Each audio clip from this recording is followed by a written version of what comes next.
नज़म की शक्ल है कि मैं देश पंजाब का पुत्र,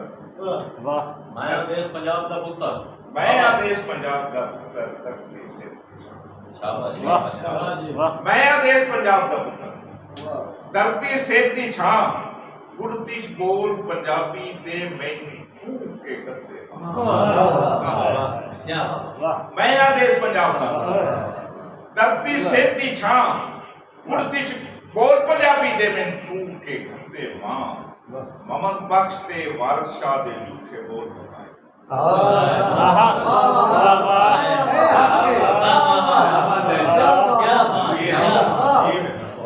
झूठे बोल पकाए मोहम्मद बख्श ते वारिस शाह दे झूठे बोल पकाए ताइयों ख्वाब पंजाबी च वेखा सिर थले रख ताइयों ख्वाब पंजाबी च वेखा सिर थले रख के मेरी रहतर बेहतर देसी कौन पकाऊं मेरी रहतर बेहतर देसी खाऊं पकाऊं